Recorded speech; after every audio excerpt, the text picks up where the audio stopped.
গরিব যদি মরে তাহলে বলে সে মারা গেছে, আর যদি বড়লোক মরে তাহলে বলে সে ইন্তিকাল করছে, আর যদি সেলিব্রিটি মারা যায় তাহলে বলে সে না ফেরার দেশে চলে গেছে। গরু ঘাস খেয়ে দুধ দেয়, আর সাপ দুধ খেয়েও বিষ দেয়। পার্থক্যটা শুধু খাবারের নয়, পার্থক্যটা জাত, স্বভাব এবং আচরণের।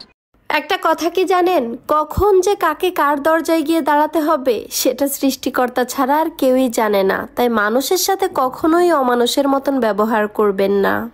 আমাদের বাঙালিদের প্রধান দুইটা সমস্যা কি জানেন, যারা ব্যর্থ হয় তাদের নিয়ে হাসাহাসি করে, আর যারা সফল হয় তাদের নিয়ে হিংসা করে। হ্যাঁ, এটাই হচ্ছে বাঙালি।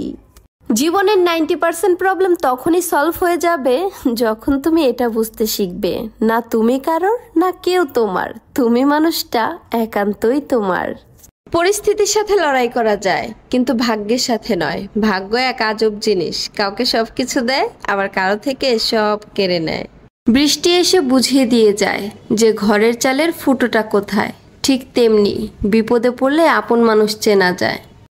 কথায় আছে সংসার সুখের হয় রমণীর গুণে, আবার অনেকেই বলে সংসার সুখের হয় মোটা ইনকামে। কিন্তু বাস্তবে সংসার সুখের হয় স্বামী স্ত্রীর একে অপরের প্রতি শ্রদ্ধা, বিশ্বাস ও ভালোবাসার মিলবন্ধনে। নারীকে সবজি দিলে তারা তরকারি বানিয়ে দিতে পারে, নারীকে ঘর দিলে তারা সংসার বানিয়ে দেখাতে পারে। নারীকে যদি ভালোবাসা দেওয়া হয় তাহলে তার পুরো জীবনটাই দিতে পারে। মোট কথা, নারীকে যা দিবেন তার দ্বিগুণ ফেরত পাবেন, হতে পারে সেটা ভালোবাসা কিংবা ঘৃণা। সন্তান যতই খারাপ হোক না কেন মায়ের কাছে সবসময় ভালো হয়, ঠিক তেমনি স্বামী যতই খারাপ হোক না কেন একজন স্ত্রীর কাছে স্বামীর কোনো দোষই তেমন চোখে পড়ে না। কিন্তু ঘরের বউ যতই ভালো হোক না কেন স্বামীর কাছে জীবনেও ভালো হইতে পারে না। একটা জিনিস লক্ষ্য করলে দেখবেন, অভাবী মানুষের অভাব হয়তো চিরকাল থাকে না, কিন্তু লোভী মানুষের অভাব মরার আগের দিন পর্যন্ত শেষ হবে না। আপনার জীবনে লোভ জিনিসটা যত কম হবে আপনার অভাবও তত কম হবে। একটা টুপির দাম যদি 100 টাকাও হয় সেটা থাকে মাথায়, আর জুতার দাম যদি 1000 টাকাও হয় সেটার স্থান কিন্তু পায়েই হয়। ঠিক তেমনি টাকা হলেই মানুষ সম্মান পাওয়ার যোগ্য হয় না, সম্মানিত হতে গেলে ভালো চরিত্রের মানুষ হইতে হয়।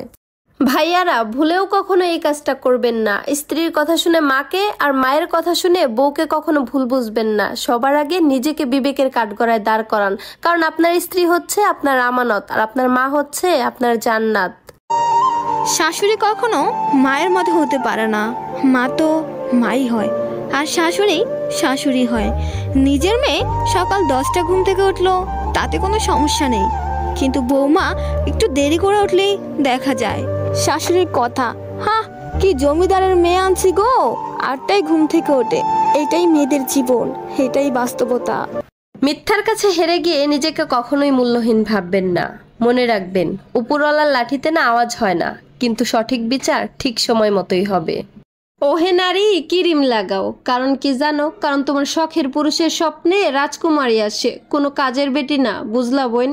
ড্রেনের নোংরা পানিকে যদি আপনি 1000টা ফিল্টার দিয়েও পরিষ্কার করেন তারপরেও খেতে পারবেন না, ঠিক তেমনি কিছু কিছু মানুষকে হাজারো ভালোবাসার পরেও ভালো করা যায় না।